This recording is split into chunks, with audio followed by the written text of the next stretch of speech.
అమావాస్య రోజున సముద్రము నదీ నీటిని స్వీకరించదు అనేది మన పెద్దలు చెప్పిన ఒక ఆధ్యాత్మిక భావన. దీనిని అక్షరాల సముద్రం నదీ నీటిని ఆపేస్తుందని అర్థం చేసుకోకూడదు.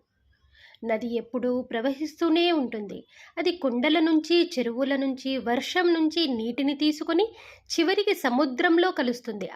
సాధారణ రోజుల్లో ఈ ప్రవాహం మనకు స్పష్టంగా కనిపిస్తుంది. అమావాస్య గురించి మన పూర్వీకులు మాత్రం ఇలా ఒక భావన చెప్పారు.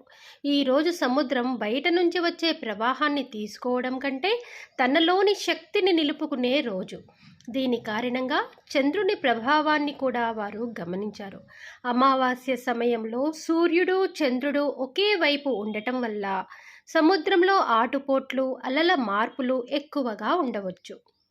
ఇక్కడ నది మన జీవితం, మరి సముద్రం పరమస్థితి అని ఒక ఉపమానంగా తీసుకోవచ్చు. నది ఎప్పుడూ పరిగెడుతూ ఉంటుంది.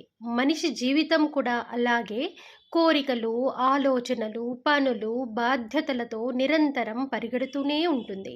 అమావాస్యను మాత్రం మన పెద్దలు ఒక్కసారి ఆగి మనలోకి మనం చూసుకునే సమయంగా భావించారు. అంటే బయట ప్రపంచం మీద దృష్టి కొంచెం తగ్గించుకోవాలి. మన తప్పులను గుర్తు చేసుకోవాలి. పెద్దలను, పితృదేవతలను స్మరించాలి. మనసులోని కోపము, అహంకారము, ద్వేషము వంటివి తగ్గించుకోవాలి. దానము, తర్పణము, ప్రార్థన, ధ్యానము వంటి మంచి పనులు చేసుకోవాలి.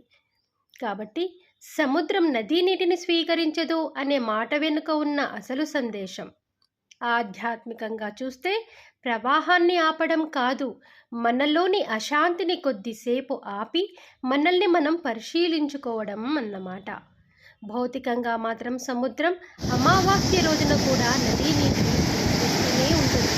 కాబట్టి ఈ మాటను శాస్త్రీయ నియమంగా కాకుండా మన సంప్రదాయంలోని ఒక ప్రతీకాత్మకమైన బోధనగా అర్థం చేసుకోవడం మంచిది.